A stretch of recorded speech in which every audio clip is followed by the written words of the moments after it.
Hi అండి. చూసారా, ఇప్పుడు వర్షాకాలం కదా, వాక్కాయలు బాగా దొరుకుతున్నాయి. మార్కెట్లో ఉంటే తీసుకొచ్చాను. దీంతో ఇప్పుడు పచ్చడి ఎలా ప్రిపేర్ చేసుకోవాలో చూద్దాము. వీటిని ముందు కట్ చేసుకుని దీనిలో ఉన్న సీడ్ గట్టిగా ఉండదు, దాన్ని తీసేయాలి, లేకపోతే వగరగా ఉంటుంది.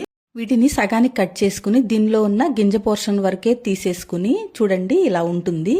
ఇలా తీసేసుకున్న తర్వాత మనకి ఎన్ని కావాలో అన్ని తీసి పక్కన పెట్టేసుకోవాలి. బండి పెట్టుకుని ఆయిల్ వేసుకున్న తర్వాత 1 టేబుల్ స్పూన్ శనగపప్పు, 1 టేబుల్ స్పూన్ మినపప్పు కూడా ఫ్రై చేసుకోవాలి. ఈ వాక్కాయలు పుల్లగా ఉంటాయి కాబట్టి కారం ఎక్కువే పడుతుంది. నేను 10 నుంచి 12 ఎండుమిరపకాయలు కట్ చేసి తీసుకున్నాను. మీరు మీ స్పైసీ తగ్గట్టు తీసుకోండి. దీనిలోనే 1 టీ స్పూన్ ధనియాలు, 1/2 టీ స్పూన్ మెంతులు కూడా యాడ్ చేసుకుని, జీలకర్ర కూడా యాడ్ చేసుకున్నాను 1/2 టీ స్పూన్. ఇప్పుడు మనం కట్ చేసుకున్న వాక్కాయ ముక్కల్ని యాడ్ చేసుకుని ఇవి మగ్గటం కోసం కాస్త ఉప్పు. ఈ వాక్కాయల్లో పులుపుతో పాటు కాస్త వగరు కూడా ఉంటుంది. దాన్ని బ్యాలెన్స్ చేయటం కోసం కొంచెం చింతపండు వేసుకుని అవి మగ్గిన తర్వాత మిక్సీ జార్లోకి తీసుకుని తర్వాత దానిలోకి 5-6 వెల్లుల్లి రెమ్మలు వేసుకుని కచ్చాపచ్చగా గ్రైండ్ చేసుకోవాలి.